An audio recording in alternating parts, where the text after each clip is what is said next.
Hey, welcome back to another episode of the Scuttlebutt Podcast. How's Hello. everyone doing today? Today, Combat Chaps and myself, we're sitting with Tank. He's a Air Force pilot. Before we get into his story, I just want to give a shout out to all of our Patreon members. Appreciate you guys supporting us. Couldn't do what we do without your support. And just so everyone knows, all the money that comes into the show, I turn around and I donate it to a nonprofit that I started. It's called Minutes Wisely. And we will be sending veterans and first responders to sporting events. Right now, I'm committed to sending somebody, one of my guys and his brother, to a Chicago Cubs game. And that is opening day. We already got that covered. And also, I purchased season tickets to the Detroit Lions next year. So some lucky fool we get to go see my Lions lose. They had a hard time the other night, man. Hey, they're playing great. They won again today. They are on the cusp of making the playoffs. A lot of things have to happen, but they are definitely playing a lot better. I hope they do, Flake. For your sake, I hope they do. Yeah. I'm a Cleveland Browns fan, so. God. Well, I'm a Patriots fan, so I mean, everybody hates me. So. Yeah. But the bottom line is we're going to be sending some veterans and first responders with a mentor. With a mentor. Yeah. So our goal here is to save lives. You know, one episode at a time. Yep, one episode at a time. So it's just our little way of getting a veteran out and talking to them. Just make sure everything is cool. Recording their stories for all time. Yeah. So this is what we do. It's our mission. This is our mission. We're on a mission from God. Oh, God. I just watched that movie the other day, man. God, I love that movie. It's dark out. We're wearing sunglasses. Hit it. You know, they don't make movies like that anymore, man. They really don't. Yeah, that was a great movie. I think for one reason is like there's too many butthurt people in America. I don't think you can make certain movies anymore. No, you'll offend somebody. Oh, yeah. I think Mel Brooks would be in jail or something. Blazing Saddles? No, definitely not. That's one of the best movies ever. Thank you. Thank you, Tank. Thank you. Hands down, the best movie ever. Man. All right, so we're here today to get the story of Tank. So is that do Air Force pilots get call signs? Yes. Do you have to do Same something as the Navy? God, I guess it's all pilots, right? Yeah, so they all get call signs? Usually it's what was dubbed as the pointy nose driver. So I started off as a heavy pilot. We didn't really have call signs in Air Mobility Command. I flew KC-135Rs, tanker air refuelers. So it was, first names. And it was kind of a nice, very office-like camaraderie that you had. And then so I guess I'll just lead off with that. So I was up at Grand Forks, North Dakota for the first 4 years of my career flying the KC-135 out of there. Pretty much the last super tanker wing that was around at the time. Fairchild and McConnell were super tanker wings, but they were one squadron short of us. So we had 4 squadrons, something like, I think, 52 tails on the ramp. It was an absolute sight to see when you get there and look at how many jets were available. What? To fly. And we actually owned at the time 3 FOLs globally that the Grand Forks squadrons had the commander, the director of operations, and the leadership at, because we had so many squadrons. And what was really cool was my first year there, we actually had maintenance in with the ops squadron. And I tell you what, that was the coolest thing ever. And we were the last during that year, my very first year as a budding, I was a first lieutenant at the time. Maintenance got completely segregated from ops, and then they had their own squadrons. And it was amazing the difference you could see in what happened with the relationships with maintenance and just the mission effectiveness, the flying records and everything. Kind of degraded a little bit just because that's how humans are. So 4 years up there, flying the mighty Stratotanker. logged 3,000 flight hours in 4 years, which is kind of unheard of. We were just deep in GWAT, flying Afghanistan lines, Afghanistan, AFRICOM lines, Yukon lines. And then we also had a forward operating location out at Diego Garcia, which has long since been gone, which was probably one of the coolest deployments I've ever been on. So you've been to Diego Garcia? Yes. Everybody says it's a cool deployment. I don't know. I went there twice. it was awesome. I mean, so for the Air Force guys sitting, we had our little lodge that was right next to, it was way out near the point where the O Club was, and we had all the Navy guys surrounding us, and we had our little water balloon slingshot wars going from building to building, which was absolutely nice. Insane. And then the deep sea fishing out there was awesome. Just the morale, like the Navy did the MWR right for such a remote location. So it was a lot of fun out there running the Donkey Gate. I don't know if you remember that. So about 8 miles around the island. So it's I think it's something like 11 miles or something tip to tip. Yeah. And there was a Donkey Gate. You could get your bikes and ride through there and just see a couple of crashed World War II planes out there, just kind of sticking out of the water, which is really cool. Whoa! And then the coconut, the coconut crabs, right? The giant crabs like this big that would like literally take your bicycle wheel and just chomp it in half, like stay away from the guys. But Diego was pretty cool. It was cool. My first exposures out there, learning the relationships, with the Air Force and the Navy, and then seeing the ammo depot right on the ships that are out there. We could go out and tour them, and just never knew that was part of the logistical planning. Right, in the Air Force, we don't touch that. Right, we don't have strategic locations like that where the Navy has these big boats. So that was really cool experience out there. Yeah, when I was in Diego Garcia, we went there twice. We went to because we went to Australia and back, so we stopped there on our way there and stopped on our way back for I don't know what the hell we were doing there. There's really nothing there, but it's not really an island; it's a atoll. An atoll, yeah. Yeah, so it was so small. I was on an aircraft carrier. They would only let like a quarter of the ship off at each day. So the day that I was out there, my LPO was had this big old barbecue pit out there, and he was grilling for all the guys. And I'm standing on the beach, and you could literally see hammerhead sharks just swim, like just stroll right by you. Yeah, I am not getting in that water. Yeah, no, definitely lots of sharks, but really cool experience.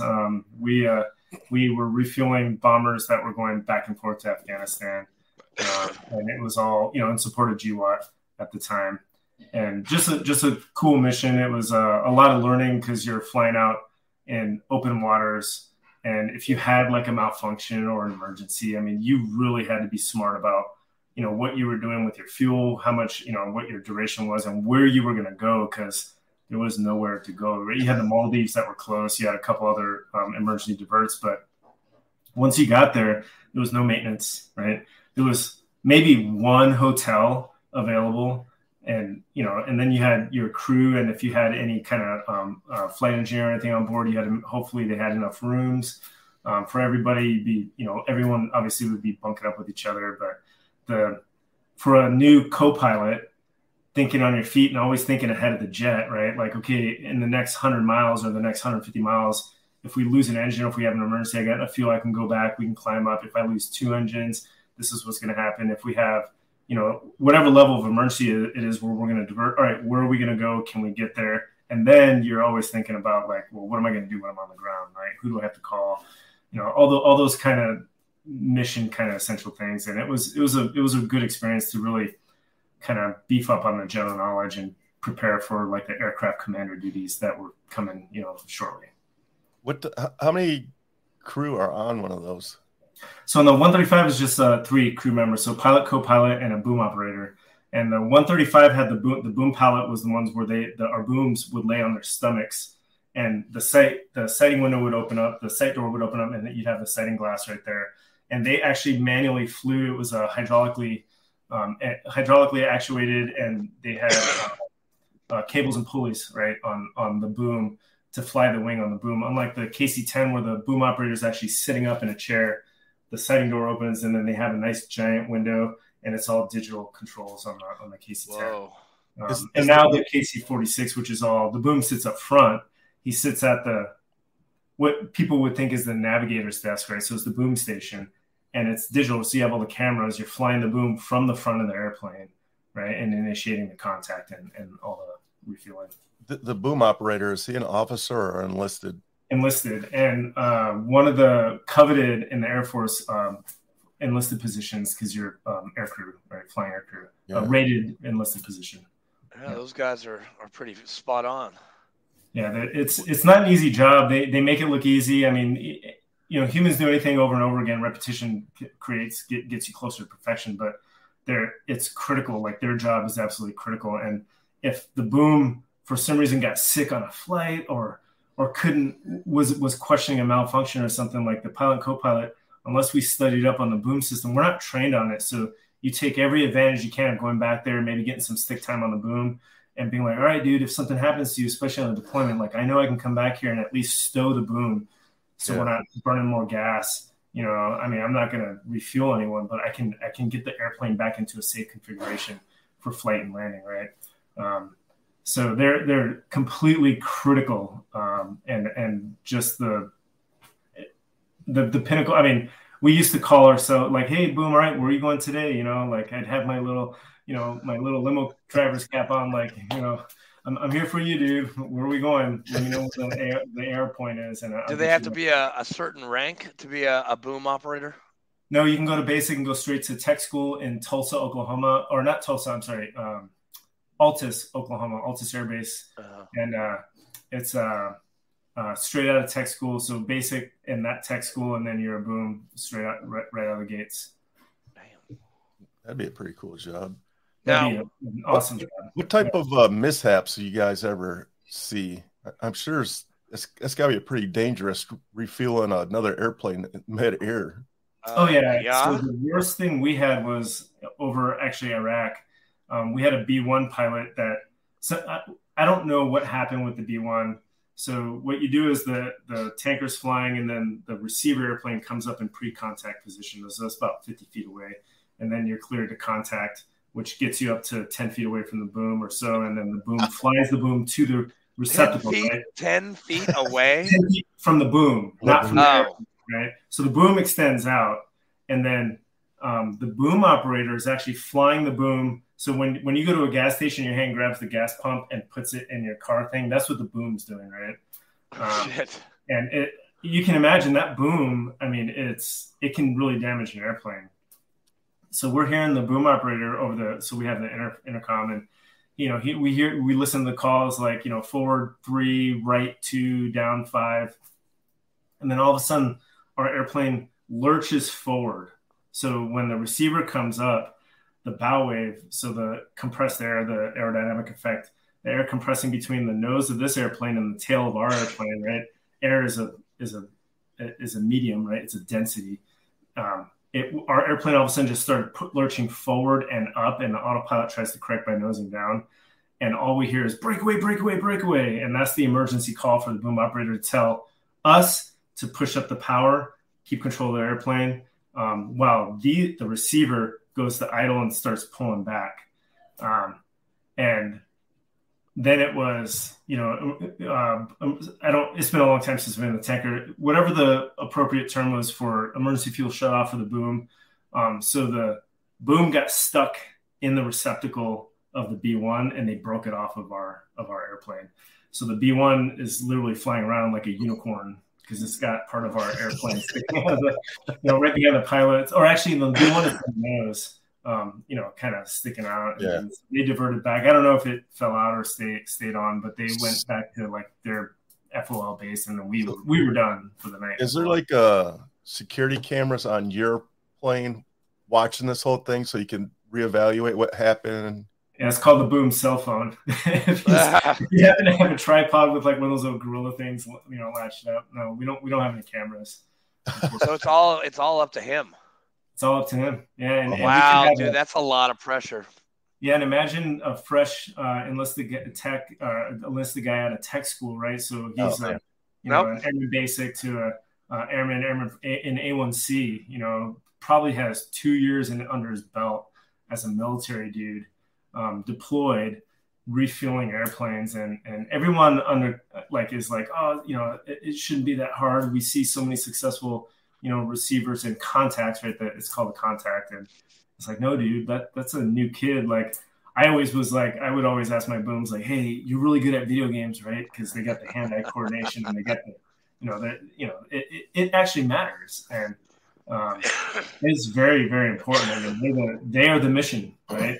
Like the pilots, we drove them to their mission. Essentially, we got them there on time, so we were critical with analyzing airspeed, ground speed, the location we're going to, the weather, the winds, how it's affecting us, keeping the aircraft systems in the green, right? But they were the mission. So It's pretty awesome for those guys. That's a lot of stuff to think about in midair. Yeah. Wow. Did you get to keep your helmet or anything cool when you left? Yeah, I got a helmet right back there. Oh, that is I actually have 2 of my helmets from flying, and that's got my U2 flight visor cap. I have my tanker helmet in my my man cave room just outside of this room where all the whiskey is. Do you go to that room? Yeah. Do you refuel helicopters too? So the KC-135 did not. The C-130s can, and the helicopters all refuel with a drogue. So the KC-135 could be outfitted with what's called the MIPRS, multi-point refueling system, or you could have a drogue basket on the boom. So helicopter, like the Navy, they have the long probes that stick out of the airplane. Yeah. The 53s, the Super Stallions. Yeah. Sorry, I used to fast rope out of those guys all the time. Oh, nice. That's a badass helicopter. The 46s and 53s were the ones I never dealt with any airplanes whatsoever. I'm kind of jealous of anyone who gets to work with an airplane, like yourself, Tank. Why do you have that call sign of Tank? So everyone does something stupid, right? So that's what I hear. So I didn't have a call sign going into the U2 squadron. And unfortunately, my call sign, it was stupid and almost a career-ending stupid. Nice. Yeah. So we love those kind of stories. even more so, right? So I'm going through basic qualification for the U2. Man, how long was that? I don't know. Let's say BQ is 6 months, and then you have a short gap, and mission qualification follows, and maybe that's another month or 2. It's been a long time. That was back in 2009.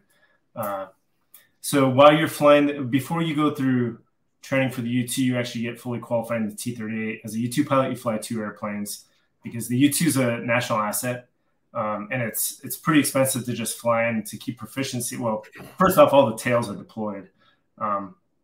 So aircrew need to keep proficiency, practice, right? So we fly T-38 A models. They're all completely paid for. It's kind of hard to find parts now, but they're super cheap to operate, and they're super fun airplanes. So it's currently what the Air Force uses for their fighter training track, except they're C models. So I finished T-38 training, and I go through basic qual training, and I'm married to my first wife at the time. And between BQ and MQ, we had a little break, and she was a nurse. So she was working Valentine's Day weekend in 2010. So we were doing Valentine's Day weekend the weekend prior. So I think it was like the 7th of February or whatever. And we go out to what is that? Nevada City up in NorCal. It's real close to Beale Air Force Base. And we're just hanging out, having a couple drinks. And at probably about 2 drinks in, my mind was a blank. I come like the next memory I have is in the drunk tank of a jail cell. What? And yeah, and I am like just irate and just trying to figure out what's going on, and definitely unbecoming of an officer, like straight up. So, anyways, so the next month for me was really like it was probably so as an aircrew guy in the Air Force, we typically just wear our flight suits. So I spent a month in my blues. Ugh. Honestly, that's outside of maybe 2 or 3 other times, that was the only time I really wore my dress blues uniform. And I'm sitting there going through the Air Force. My commander had, I have an unfavorable information file, a UIF. I'm dealing with lawyers. I'm like, oh my God, I'm like, this is my second assignment. My career is done. They're going to boot me out. Anyway, so one thing leads to another. My court date comes up, and I'm sweating bullets, and I'm in the court. I've never gone to court before in my life, right?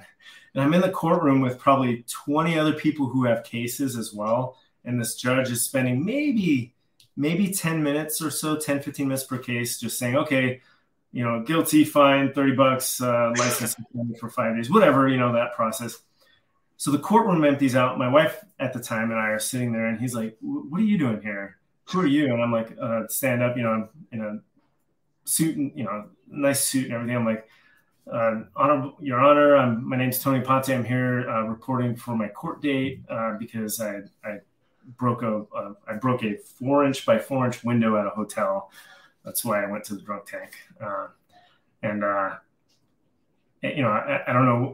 I don't know the process, so I'm just waiting. Like, I need some guidance, And he's like, dude, your case got dropped. You have friends in high places. Go do good with your career. And I was like, wow. And I was standing there, and Stephanie, my wife at the time, kept like tugging me, and the judge is like, yes, you can leave now. I'm like, like speak on silence out the door before you can say anything else, right? So then the next day I go back to my squadron. Everybody knew when my court date was. Nobody told me that at the time. And I honestly, about a year ago, I found out who actually had my back. And a retired 06, like great friend, like love the guy to death. So I'm at the squadron in my blues, and then I get, over the loud in the intercom, it's like, Captain Aponte report to the commander's office. It was Lieutenant Colonel Michael Glackham. No, I'm sorry, Lieutenant Colonel Joseph Santucci. There was a change in command there. And so I report, and he's like giving me the whole rundown as if like I'm getting ready to get like court-martialed, and I have to now go to an Article 15 as the squadron's leaking into the office and saying like, oh, you're off the hook, like you lucky son of a bitch. And I'm like, what the like literally, like if you would have taken my blood pressure, the doctor would have been like, oh my God, shove some aspirin down this guy's throat. He's going to have a heart attack. Because they all knew. And so, because I spent the night in a drunk tank, right? So I ended up with Tank as my call sign on that. Dude, that's a great story, man. I wish that would have happened to me when I got NJP for drinking in Iraq in 2005, but that didn't happen. Yeah, I was only a little E4. I didn't have any friends in high places. Yeah, it's a great story now, but like I walked on eggshells for like the next like 10 years. I'm like, oh, well, God. You're our third pilot. The other two were Navy pilots, and the one has his call sign as Wiz. Wiz. He got super drunk and he pissed all over his commanding officer. Yeah, and so I looked at his story, so because I follow him on social media. Oh yeah. And the other one was what? Penguin? Smurf. Oh, Smurf. That's right, Smurf. Yeah, that guy ejected at Mach. 0.95, 695 miles an hour. So his story is a great. Stories like that are used for safety classes, right? And operational risk management classes, CRM classes, like everything. Just anything to do with safety or risk mitigation to bring out the lessons learned, right? Very, very critical. Obviously, nobody ever wants anything like that to happen. I mean, that dude got effed up, like he lost his bones, right? Every bone in his body was broken. I mean, that's crazy. Yeah, and look at him now, right? I mean, with the right treatment. So I will toss out a testament to the VA medical, because that's you hear a lot of horror stories, right? And then you get a story like his, which is like a severe trauma, right? Over maybe some of the smaller horror stories. There's still some severe horror stories too, but like just huge, two clap applause for those guys, because that was I mean, what do you do with a guy who comes to you like that? Yeah, exactly. Yeah. So are you in the VA system, if you don't mind me asking? So I believe so. So I just retired on 30 September. Oh, yeah. So I know I did my BDD, my benefits delivered at discharge. Nice. I got my first rating. I got 0 on a bunch of stuff. I'm like, this is really strange. You guys should have rated that, because they're all from flying the U2. It happens. It happens. Always. You got to go back. You got to do it again. Yeah. So I'm going to go back and do it again. And I'm not looking for 100% or anything, but I know that historically, tracking U2 pilots, tracking anybody who flew a point-nose airplane and sat on top of a radar for 5, 6, 7, 10 plus years, there's the human body just can't be exposed to that much, electromagnetic radiation and EM fields. I was going to ask you about that. Right? Radiation's pretty high up there, huh? Yeah. So we actually flew with dosimeters in our full pressure suits. Yeah, and we'd have to get them read. And so that started about, man, what year was that? I got to dig in the memory banks here. Probably around 2014. No, actually 2012, I want to say. So the U2 canopy, unlike all the fighter canopies and everything, it's just it's just clear plastic. So we don't have that gold lining to massively reflect a bunch of that other stuff. We wear the full pressure suit, same thing that astronauts wear. And same thing that SO-71 guys wore. And we have the deep, dark tinted visors that we can lower, but they're not gamma proof, gamma radiation proof. So gamma radiation is a big we got issue. The Hulk tank. The Hulk. We got the Hulk. We're talking to the Hulk right now. This is awesome. So and I've been out of the community for a little while, for a few years now, so I don't know if they're still flying with them. It'd be prudent for them to, but it's tracked in our medical records, right? The radiation levels, because when there's like a solar flare event with the sun, in the upper troposphere, the upper stratosphere, lower troposphere, the radiation goes through the roof. But guess what? National security matters, right? So guess who's still flying, right? So we are up to a certain point. There is a cutoff where our space weather guys will brief us like, okay, in their terms, right, this limit can be at, this many microfarads or whatever it was. So, if the limit was like 60 and you're at 59, they're like, you're clear to launch. Like, hold on, let's talk about this. The limit is 1 microfarad away, right? Like, hold on, and it's up for discussion, right? Are you allowed to tell us how high?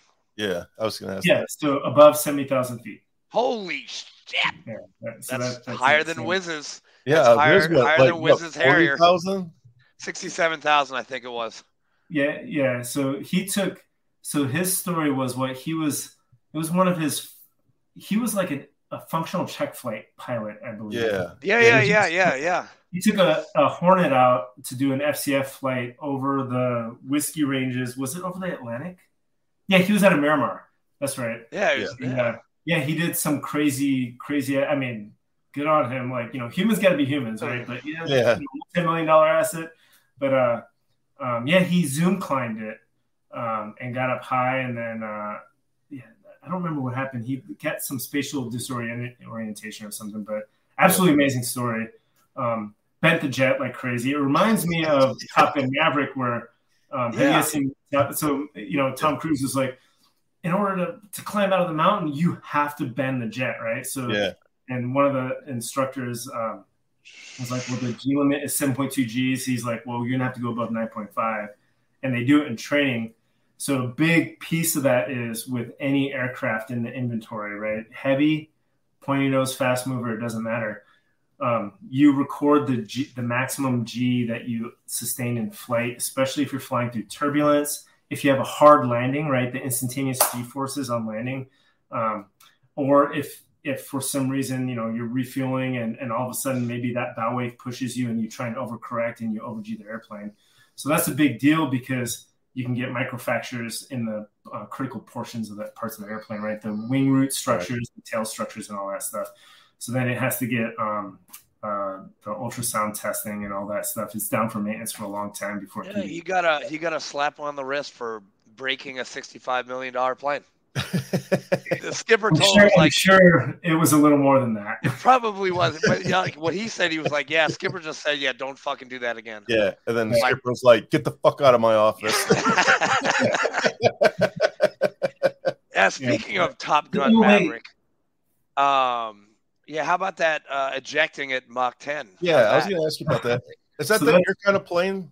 Can I have a water, please? Because I just ejected out of a plane at Mach 10. Can I have a water? Yeah, so the Dark Star theory, right? That's all a theory, and like, what would it be like, right? So the U-2 is a high, slow flyer. The U-2 is a very, very slow airplane, right? The SR-71, which was its Blackbird counterpart, right? The Blackbird. Yeah. Obviously very fast, Mach 3 plus, right? So our fastest airplane known to man, right, recorded. So there's been 2 ejections at altitude and at speed. Both crew members, or both crews survived. And one was over the United States. So it can only be imagined or fathomed, right? What would an ejection at Mach 10 be? So the suit that Tom Cruise wore in that movie is the same exact suit that the SR pilots wore, the U-2 pilots wear, right? That full pressure suit, the setup, the way it looked. I would personally imagine that an ejection at even in the SR, I'm surprised they didn't have it, you would have like a capsule that would come out.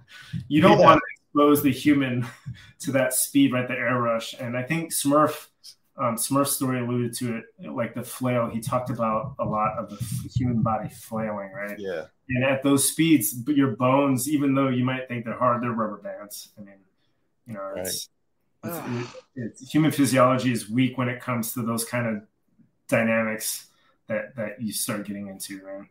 So know nothing about ejecting at Mach 10. Know nothing about ejecting, right? Except for the classes and the teachings. I've been fortunate enough to not have to ever eject out of an airplane.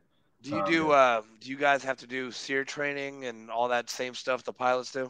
Oh yeah. So every pilot goes through that training, and then depending what mission you fly, you go through, like, you have regular survival school, you have advanced survival school, and then you have a bunch of special survival schools depending on what mission you support. So, yeah, I was on an aircraft carrier, and I worked for the air boss, and we had a pilot eject, and he obviously was going pretty fast when he ejected, because when they went out and picked him up, and he walked by me when the helicopter landed, and he came out. You know, they were walking with them, but he walked right past me, and I looked at his face, and both of his eyes were black. Wow. Yeah, like his blood vessels just popped in there, man. Yeah, I can only imagine. I mean, because when you eject, you know, you have your mask, you have your helmet. In Smurf's case, he had hammocks on. So that helmet actually has, instead of just the smooth visor, like on that one that you see, his visor was probably sticking out a solid 5 inches or so. It's a bulbous thing, and it's actually pretty heavy. And then there's also extra connections on the wire because it's powered, right? And it pops in the display. Yeah, it gives you like the layout of like what's in front of you and stuff like that, right?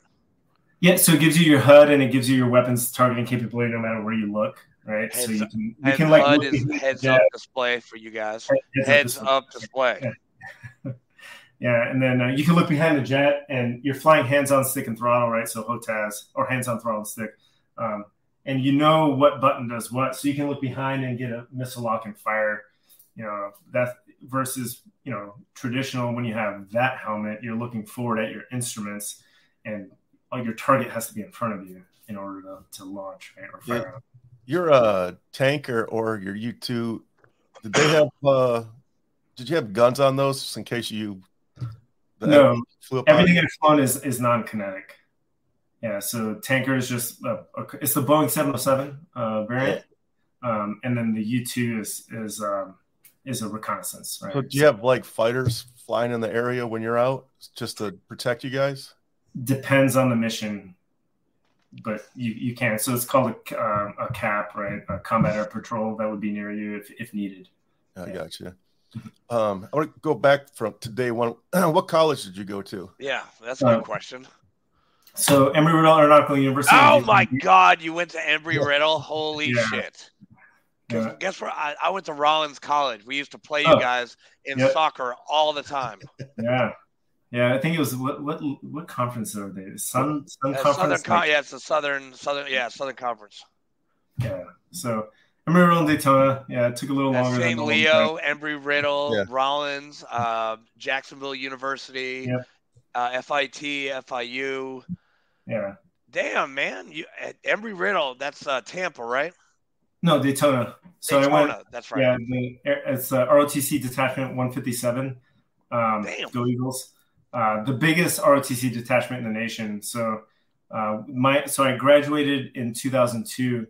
We actually had proportional to the number of graduates to the number of people we had in ROTC. We had a higher ratio of pilot selectees out of our ROTC detachment than the academy that year. Tank, I graduated from Rollins in 2001. We were, I know we got in trouble in Daytona on 8th Street. Big time. We got kicked out. We were not allowed to go to Daytona Beach anymore after that summer. That's awesome. Damn. Small world. Small world. Yeah. 96 to 2001. Did you start in 96? Yeah, no, 97 to 2002. Okay. Actually, closer to 2003, but every summer included, just to graduate on time. And then you went straight to the Air Force after that? I did, yeah. So I got picked up. I joined ROTC my sophomore year, and then I was like, well, let me try it out. My father is enlisted Army retired, so we grew up, me and my brother. Did you make him salute you? So he gave me, he did, he wanted to, right? Yeah. Which was obviously honorable. And $1. So I have a twin brother. He's a Coast Guard chopper pilot, cool. stationed out at headquarters. Right now. Oh, that's cool. Joined ROTC my sophomore year, got picked up for a scholarship my junior year, and then got picked up for pilot training my junior year, and which sucks because it's like, well, I have a job. You kind of lose focus on school at that point, you know? Yeah. And then you start having fun, hence the extra summers just to go to make it to pilot training on time. So anybody watching this, if you're in ROTC, always do good all the time. Don't delay your training. I went to pilot training at Columbus Air Force Base, started December of 2002, graduated December of 2003. Pilot training was a total kick in my ass. Coming out of a life of where, for my brother and I, things just naturally came easy for us. And then I hit pilot training, and pilot training kicked me in my junk over and over again. And the crappy part is I look back on it now, and I didn't learn fast enough, you know, during pilot training when those lessons were being taught. Like I was still like, oh, I'll get over this. This is actually easy. And so lots of lessons learned that I actually locked onto for the rest of my career to teach the airmen that I was working with, because I met a lot of cocky ass airmen too. You know, I mean, and I can't blame them. They're coming out of high school. They got a great paying job. They don't have a college. They didn't go to college. They didn't do the normal formal school bullshit that, you know, everyone else does. And they got benefits and they got a ton of stuff coming for them, right? Even though they're enlisted, right? But I knew growing up with an enlisted dad in the Army, first off, the Army has the worst like housing, you know. Agreed. And everything. So agreed. When I started living on Air Force bases, I was like, oh my God, this is like a 5-star hotel, right? Yeah, eat it, Army. Okay, eat it. You got nothing on the Air Force for housing. Yeah, well, I don't think anybody does, honestly. Like I've been to all the bases. Hey, Navy's not that bad either. Norfolk, Navy's Virginia, got the best MWR fantastic. Program. Like, because they care about like having fun, but pilot training was a kick in the junk. I was probably second to last in my class, and like I said, lots of lessons learned. It was a blessing in disguise because I ended up going to Grand Forks, which is like the last pick, honestly, for everybody because it's up in North Dakota. But in 4 years of flying and deploying and flying combat lions, right? Even though I was not in a combat rated aircraft. It's combat rated. I was not in a kinetic aircraft. I logged 3,000 hours of flight time, most people in their first tour will be lucky to get 1,000 hours. And it was just deployment after deployment after deployment, and just totally burned me out. And it was either I wanted to do something different, even if I got burnt out. So the U2 was highly attractive for me, or I didn't want to fly anymore because I couldn't have a family. It was just, I was always gone. So you fought from North Dakota to Afghanistan? No. So we would deploy, right? So it was you could make it in one hop with a midair refueling, but okay. We would stop somewhere in Europe, wherever it was. It was just one night, wherever they had tanker maintenance. If we needed to pick up troops or anything, we'd stop at a base, right? And then it was from Europe. It's only 6 hours to our forward operating location from there. And it was pretty much rough at no less than 90 days on, maybe 120 days on. And every single time you came back home, you'd be lucky to get 30 days at home before you redid that cycle. So while we weren't gone for a year at a time, we were only home for 30 or so days at a time. I spent my first year at Grand Forks with my stuff in TMO storage because when I was going through my mission qual training there, which was very short, tanker. So we did all the basic training at Altus. You go to your base to get the mission qual training for that base's mission. It might be like a month, maybe. This was 21 years ago. And everyone's like, oh, here's a schedule, deployment schedule. And I looked at my name. I'm like, okay, I'm gone here. I'm home for a month. I'm gone. I'm home for a month. I'm like, hey, am I allowed to just keep my stuff in storage and bank my BAH? And they're like, yeah, absolutely. Everyone does it. Done. So but that speaks to the ops tempo at the time, right? And it was rough. It was rough. You come home and you think you can recoup, but the human body doesn't recover from flying, being on a Bravo rotation cycle while you're deployed. So you fly, you land, you do your paperwork. You have 45 minutes or so, I think, to do your paperwork, and you have to go right back to your rack. You rack out. 12 hours later, you're back on, right?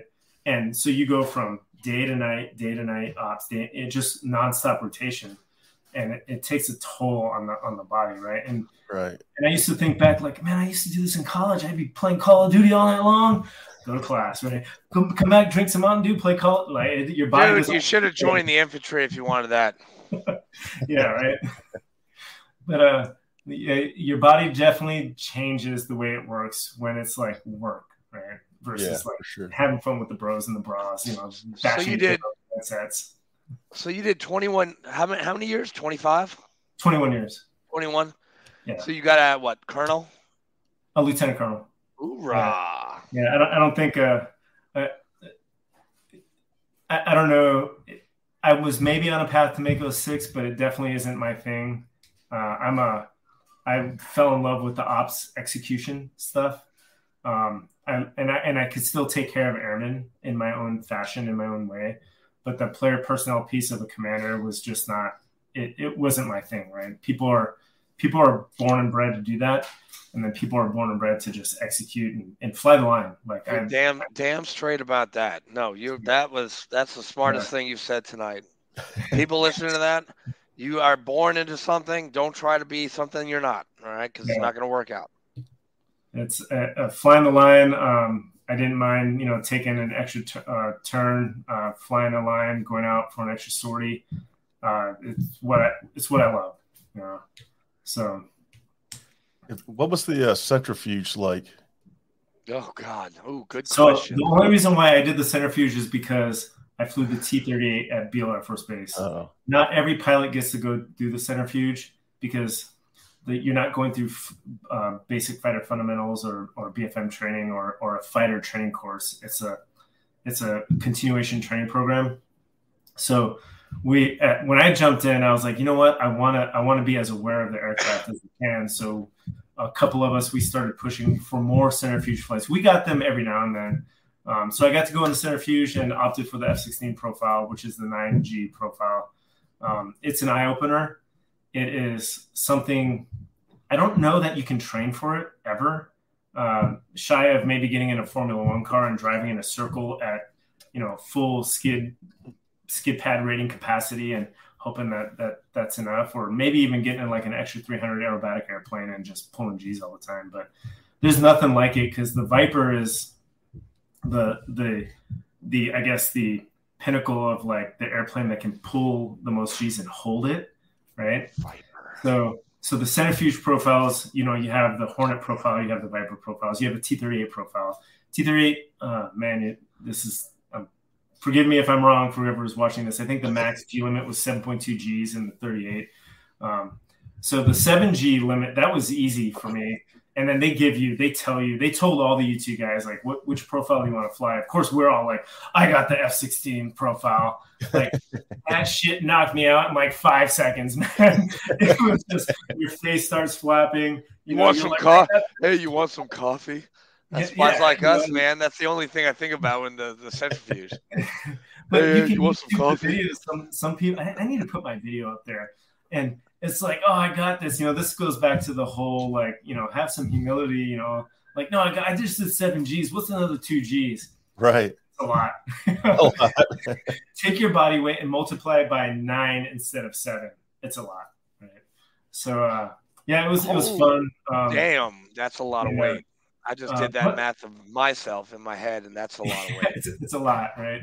And then of note, you got the harness on and everything to simulate, wearing the G suit and all that.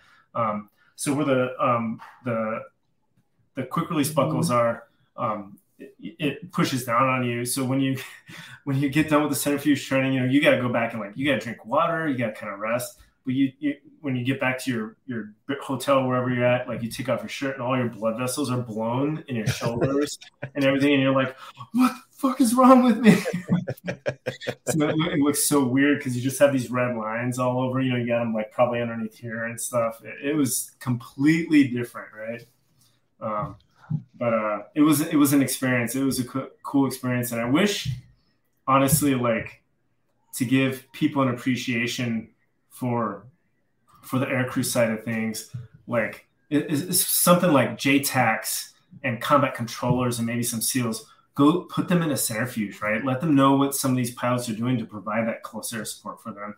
While at the same time, because the fighter guys get to go do ALO school and training, go be an air liaison officer where they're going out and working with JTACs, maybe making some calls to call in, close air support or whatever, and get a little taste of it, but at the same time have the air crew go and do some of the stuff that they do to know the dynamic of what the guys are doing. Because we always talk about, like, the reason why an airplane is launched is to support the warfighter on the ground, right? And there's a lot more integration of that. I wish I got to see more of that, but it's still pretty cool to hear about it and just at least knowing that in the present day it's happening, right? It's just the appreciation for each side. Right. Yeah. Sure. Yeah. But overall, the centrifuge was a fun experience. F-16 9 or 9.5 G profile knocked me on my ass. Out. Damn. Yeah. When you were flying your U-2 and you're like 70,000 whatever feet up, are you allowed to take photos?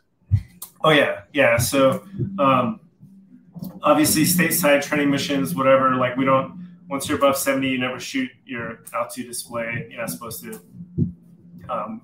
That's why we always say above 70,000 feet, right? There's some operational limits that we don't talk about, standard for most aircraft, because you can tie those to offensive and defensive capability requirements, right? Even though U-2's been flying since 1955. But yeah, so I have a ton of pictures. I'll be happy to shoot you guys a ton of U-2 pictures. Yeah, that'd be cool. I would love to see them. Yeah, and I've got a couple pictures. Some of the best pictures I show are some of my Northern Light pictures flying through them over the Arctic. But one of our pilots was an amateur pro photographer. Extreme Ross is his handle on social media. His pictures are through the roof, absolutely amazing. Especially his Northern Light pictures. I'll have to show you guys. But overall, it's a really cool perspective to show. Like, obviously, when I was with the community actively flying, I was up there for just under 8 years, flying the U-2. All my friends and family, they'd land and they'd be like, "Did you take any pictures?" And to see pitch black above you at high noon, right over the San Francisco Bay on just a training sortie is intense. and then to see the curvature of the Earth, at that level. And when you're flying the sunrise or sunset time frames, so you can see daylight, right, way off in the east where the sun's rising. And then we call it the terminator line. So the terminator line is chasing the night side of the Earth, right? So whether it's at sunrise and going away from you, or at sunset and overtaking you, it's this purple line across the sky, this violet, deep violet. Man, you that's get cool. black, you get this violet line, and then you have daytime, and it's like, what? And you see it just moving specifically. Dude, that's wild. It's beautiful. That's pretty wild. It's absolutely amazing, and probably the coolest flight of my life in my Air Force career was my first solo high flight, right, in the U-2. So the first time, my first high flight, which is so we have 4 2-seaters now, so you have an instructor in the back, was obviously really cool. And it's really cool because the instructors, they know every human in the world. You take them up. You get up to altitude. Once you get above 50,000 feet and you're still climbing like a rocket, they're like, all right, I got the airplane. Get your camera out. Take all your pictures for your friends. Take your selfie. Do whatever you got to do. But you're with the instructor, right? So if something happens, you got mom or dad back there helping you out. So you get 2 flights with an instructor, I think. Before you go solo high, it's been a long time. But that first solo high flight, you're by yourself. You're rocketing through the air in this airplane with just under 18,000 pounds of thrust on takeoff. And, you're climbing out at 40 degrees nose high, pitching for airspeed. The one thing that's really cool that people glean onto with the U-2 is on a mission jet, you're using the throttle to taxi and everything, but when you go to take off, you go full firewall forward. I mean, you're like breaking the forward wall. That throttle stays there for the entire mission, and it doesn't move until you're ready to descend because you're in a constant climb profile. And then when you're ready to descend, it comes all the way back to the idle to the back wall. So you're not really doing anything with the throttle the entire flight unless you got weather or turbulence that you have to go around, or unless you have to maintain an altitude for a special type of mission. But yeah, that first solo high flight, you're trying to remember, okay, aircrew discipline, do your checklist. Oh my God, I'm climbing above 70,000 feet by myself. Like if there's not a single human in the world that wouldn't want to be like, all right, I need to mount like 5 GoPros. I need a cool 360 camera. I need to lace a recorder into my intercom. Like I'm going to be screaming like a little baby girl in a candy shop kind of thing. It was absolutely phenomenal because you're doing it by yourself, right? And if something happens, it's all you. But you get to have that experience all by yourself, right? And it's awesome. I don't know how else to describe. I remember it like it was yesterday, and that's cool. It's super memorable. So, 21 years. How many UFOs have you seen? Oh, good question. So, unidentified flying objects, yes, I have seen them. A lot of people have seen them. They've turned out to be identified flying objects, right? Yeah.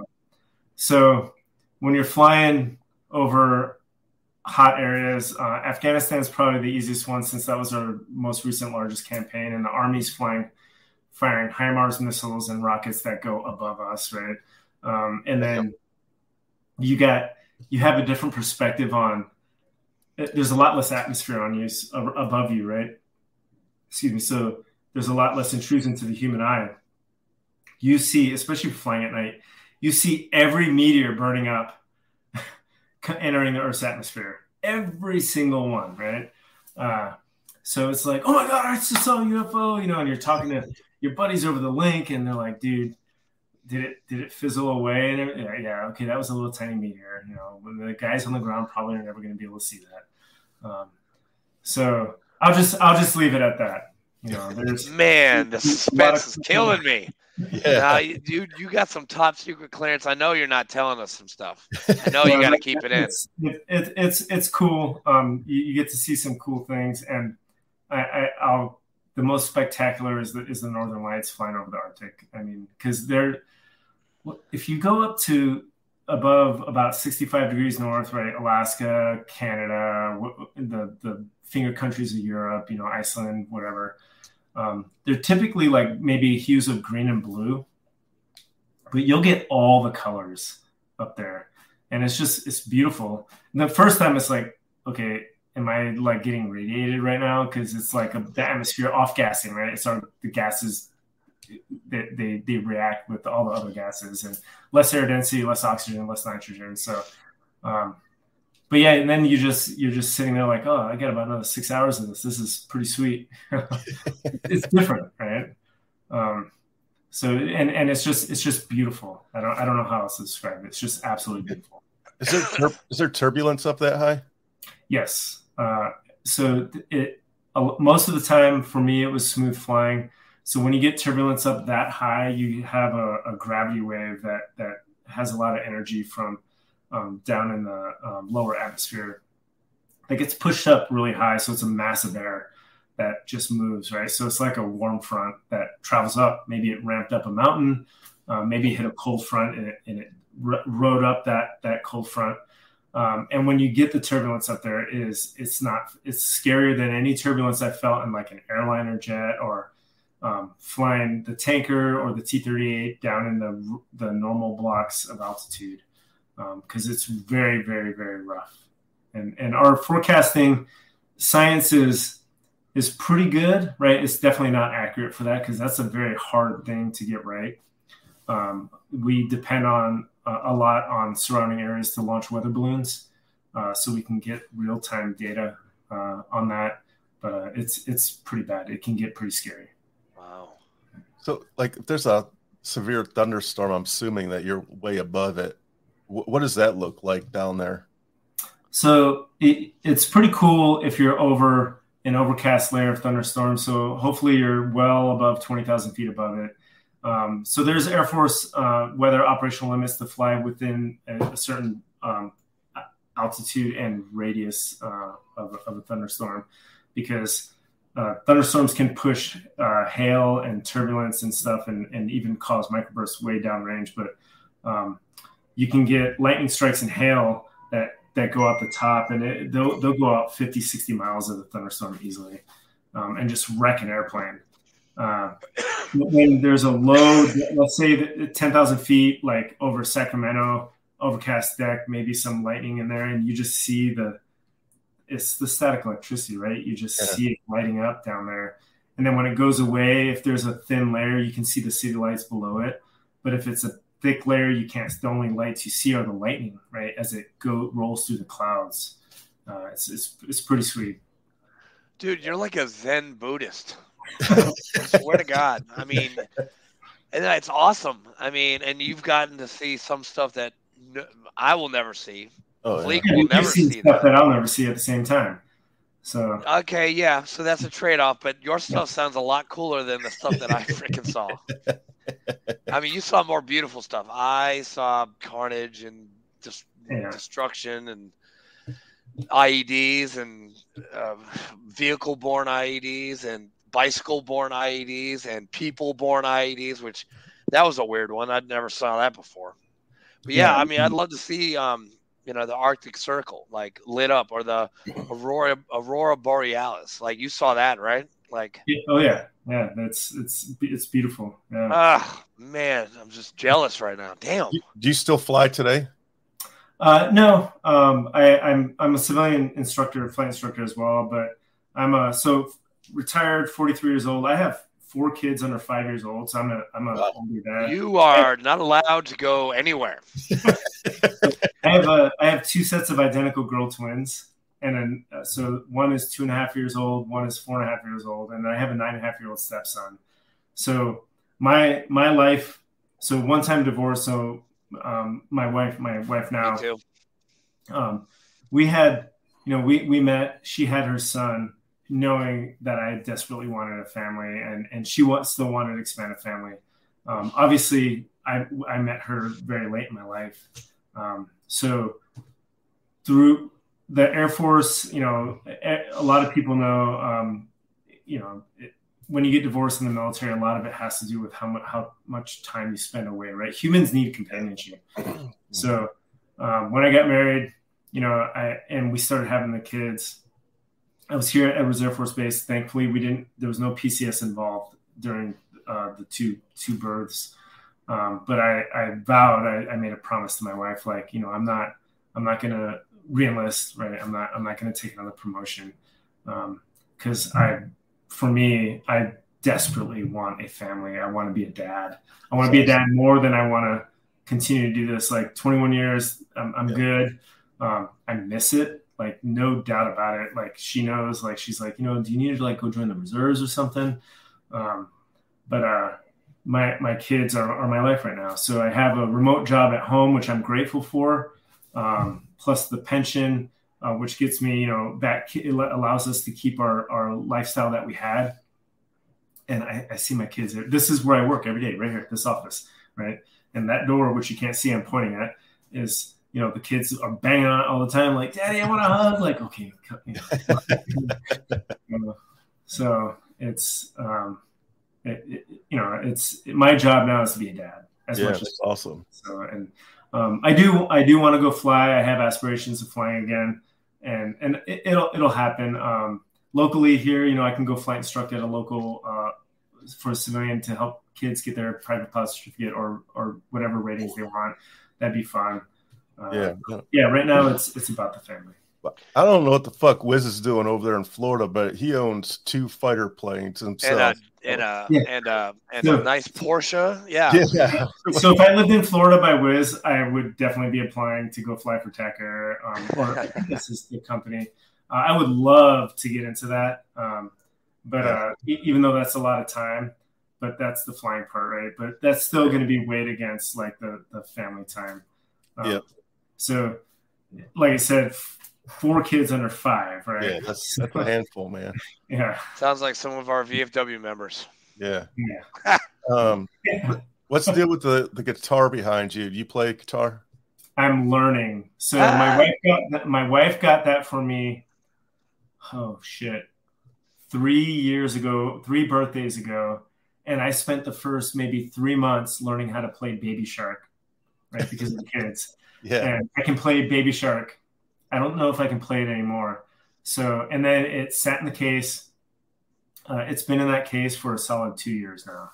So now that, you know, I'm working on my home life, time management, all that. Guitar is a top priority. So I got a Udemy class. And every morning I wake up. So actually about 2 weeks ago was when I started again. So I'm do my morning workout. So I'm in here at 6 a.m., about 45 minutes with the class I bought to learn the chords before I get an actual instructor locally here. But I desperately want to learn how to play the guitar. I just want to start jamming out with people. Like, if you guys knew how to play the guitar, I'd be like, dude, grab them, let's jam out. I got one in the closet right over here, and it's been sitting there for years. I took 2 lessons, and that's it. And that's this year. And I know how to hold it, and I know like 2 chords, and that's about it. All right, chat. So let's do this. So let's do another meet, all 3 of us together, in a year. And do a jam session? Let's have a jam session. Hell, dude. So yes. Yeah. December 11th, 2023. Everyone is hearing this right now. All right. We're going to have a jam. It's not, hey, no promises. No, I'm writing it down right now. I was going to say, man, I'm tone deaf, man. I love music, man, but music don't love me. All right. Well, we'll throw you on the cowbell then. Yeah. Cowbell or the tambourine. You can play the tambourine. Like more cowbell. More cowbell. I wonder how many people out there watching will get that reference. Probably not a lot. Okay. Even though Saturday Night Live has gone down the tubes, I don't know what the hell is going on with those guys. Yeah. It used to be so funny. That's our type of humor, right? Like it was. I mean, you're 43. I'm 45. Richard, how old are you, Fleek? 56. All right, he's a little bit older than us, but Yeah. I mean, Adam Sandler and Chris Farley and Tim Meadows and Sherry O'Terry and all those like the great ones. But can you imagine if they told their jokes now? Like no, hell, no way, no way, yeah, that no way. Or like like Belushi or who's the black guy? Dan Aykroyd, freaking Eddie Murphy, Charlie Murphy. I mean, all those guys. I mean, we can't even. Yeah. I miss Mr. Farley. God, that guy was funny as shit. Yeah, he was awesome. I love watching like Billy Madison talk about him, David Spade talk about him. Man, they got some great stories. I can listen to those guys talk all day long. Yeah, and they're actually very intellectual too. And if the current generation or the current people who always get butthurt by, the Karens of the world, would just Karens of the world. You guys are smart as shit. Yeah. I mean, Young Frankenstein. I mean, that would upset somebody definitely today. Yeah, that it would. Or High Anxiety. I mean, you can't play that nowadays. No way. Yeah, good stuff. Do you have any parting words of wisdom for our viewers? We call them saved rounds. Do you have anything? Yeah, actually, if you don't mind, I'd like to just give a quick blurb on what I'm doing right now. No, go. Oh, yeah, that's exactly. Yeah, thank you. That's exactly where we're going with this. Good job, Andrew. Good job, chaps. All right. It's all about the veterans, right? So, it's all about the veterans. So for me, my transition. So for anybody watching, if you're about to transition out of active duty service, I'm going to tell you right now. Those closer to my generation are probably going to have a lot harder time than those in like if you've recently joined and you've done like 4 to 6 years, because the culture that you come in with is different, right? But the transition overall is hard. You've been provided everything, literally everything. You have life insurance is provided for you. You have pay, housing, either housing or housing allowance, right? Tax free. A sustenance allowance, a uniform allowance. Like, just look at your LES, go log on to your TRICARE West or TRICARE East websites, look at the provisions that are provided for you. So when you transition, there's a lot of things you have to think about, right? So are you guys familiar with DoD Skill Bridge program? Right now, so transitionees. So the Army started the interning, right? The internship. Yeah. No, I'm gonna do a quick buzz on that, the DoD level program, if that's cool. Go right ahead, man. Buzz, right? So the Army started, I believe the Army started the trend for this a long time ago with their CSP Career Skills program. So what they wanted to do was basically provide a means for upcoming active duty service members who are going to transition out, whether they separate or retire, doesn't matter, they're transitionees, to attain awareness, training with the outside world, right? Outside of the active duty service. So civilian sector or government, it doesn't matter. So it didn't, I can't really speak to it that much, but from what I read online right now, it didn't really do much. It helped out some people. So it evolved.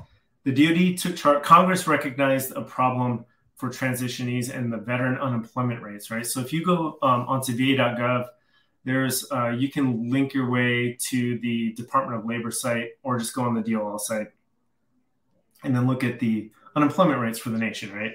And they break it down. One of the links you can click on is veteran unemployment rates because it's critical to track that. So over the past, the average over the past year, maybe year and a half, has been hovering around 3.7%.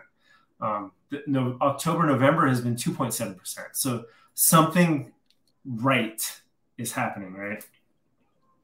If you look at the numbers separating from the military, somewhere around 250,000 separatees per year, right? And that obviously goes up over the years. So there's a recognized problem still to date with the transition process not providing all the information. And it's funny because I talk to all my civilian friends and like, why do you need a transition program? Like, it's just like moving to another job. And I'm like, I'm not going to punch you in the face right now. So you just don't know, right? So the bottom line is when you're given everything and you move to a culture, to a world, to an environment where you yourself now have to provide everything, then it affects you, right? And for the most part, the worst group that's suffering from this are our junior enlisted folk, because they're still young and naive, right? I mean, I went through college and you learn a lot, because that was, my parents weren't there, right? My father was still stationed in Germany when me and my brother went to college in Florida. Like, you learn a lot, right? You street smarts, they mean something. The DoD Skill Bridge offers the capability, congressionally mandated, where any active duty service member can present a timeline to their commander to request to final out or out process up to 180 days prior to their contract end date, or their date of separation, right? Within that 180-day period is the combination of all of the permissive TDYs and terminal leave you need to take. Skill bridge, house hunting, relocation, terminal leave, right? That's a huge chunk. Currently, right now, until hopefully in the near future, right? And I'm not saying this is on the docket, but there's people pushing this. This is not written into the active duty service members contract, but hopefully we as a culture and a society evolve to the point where, hey, I signed a 20-year contract. I get it. I will do 20 years of active duty service. I'll do 20.5 years if you give me 6 months of skill bridge, where I'm still, because the key is during that skill bridge, if you go to an internship or an employee skills training program, which is education based, you're still getting all your benefits. You're still an active duty service member. You're on permissive TDY. That's it. It's just like going permissive TDY while, for any reason while you're supporting the unit. So there's no change in lifestyle except for the fact that you're not with your unit anymore, right? You're either at home learning or you're doing an unpaid internship somewhere learning, right? So my SkillBridge company that I joined with was Allegiant Giving. They're a veteran-run nonprofit up in Northern California near Sacramento. And they're an EST employee skills training program. So they partner with Coursera, just like a few other veteran nonprofits, to provide free education for life for any active duty service member, dependent, or veteran.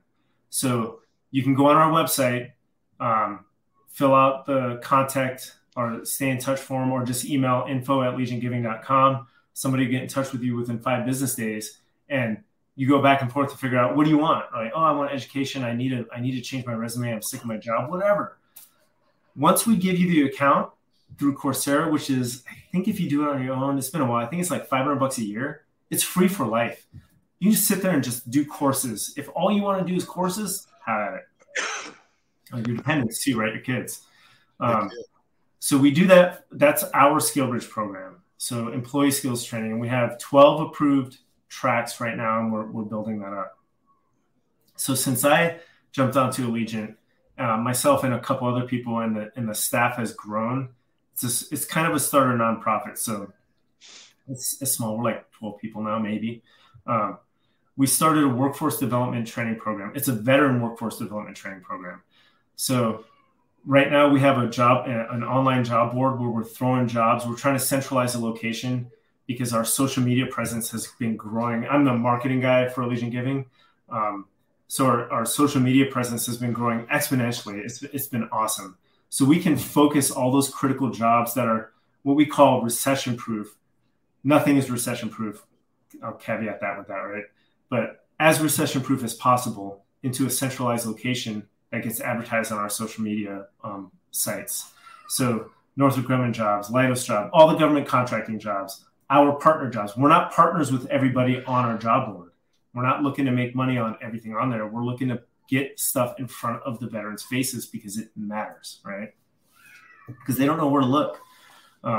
And like my network, my last 8 years in the Air Force, I worked advanced programs for Air Combat Command. So my network, my knowledge of what's out there is huge, right? So I'm pulling in my network to put their open job recs on that website so that people don't have to go to all the different contracting agencies if they're interested in that to find something, they can just go onto our website. And God, boom, I needed that like 2008. Damn. Yeah, yeah. And so we have a vision. Long story short, now, so we have a vision to start veteran workforce development centers, and we're actually starting in Sacramento. We're getting ready to lease a space, and we're starting with the telecom industry because we have a bunch of telecom partners, and we're leasing. So once all this rings out, the end site goal, the target that we're shooting for is a hangar type facility to build out classrooms where vocational tech can be taught and non-vocational tech can be taught, free for veterans always, and free for the local populace, because the jobs that we would be teaching are based off of market research that I do for the local area where we want to lease these facilities, kind of like the American Job Centers, but only what I want to say is I've studied them. I've learned a lot of their lessons on what they're hurting and why they're maybe not as effective as they are. And we want to build from scratch and be more effective, right? And get the word out and actually produce results that help veterans. The top metric that we're using, the top KPI that we're using for this is to reduce the current now 44 a day as close to zero as possible, because we want to help provide a path towards that higher quality of life. Like come here for counseling, come here for career training. Like, don't leave until you have a vector set. Stay here, right? We'll have eventually, right? We'll have rooms and room and boarding, right? All the stuff that you hear about the veterans, where the stereotype is like, oh, that guy's a veteran, he's going to end up homeless one day, right? Yep. We want to reverse that story. If that guy's a veteran, he's going to take our Fortune 5000 company and turn it into a Fortune 500 company, right? That's the story that we want told, right? And we want to highlight all the stuff that doesn't get spoken of as much about with veterans. All that training that happens in the background, that civilian industry and military industry, you get all the computer-based training and all that, but you have that sense of order and discipline that does not happen in the civilian industry. That is priceless, and people don't realize that, right? And we need to get that message out there. And that's one of our goals. And the vision ends, it's not completely formulated, but it's kind of, it started off as mush, and we're getting tighter and tighter on our site picture, right? And between the education and the veteran workforce development and just elevating quality of life for veterans and reducing the suicide rate, right, as our primary KPI, we just want to put people on that right path. Wow, that's amazing, man. So, when you shoot us those photos, shoot me some links too, because I can and put the link, and the link for that too. Yeah, absolutely. Thank you. I'll put all that in the show description. Awesome. Yeah, no, you'll get all that. You'll get all that tonight for sure. Yeah, excellent. Yeah, I'll definitely appreciate it. Package it all up, because your episode will go live next weekend, so I'll put all that in there. Nice. All right, man. So, Tank, it's been an honor and a pleasure, sir. Do me a favor. Thank you, guys. Yeah, do me a favor, Tank. Just stick around for a second until the show's over with, because once we get off, we'll exchange some info. Okay, awesome. All right. With that said, thanks for tuning in, and see you guys next weekend. See you guys next weekend.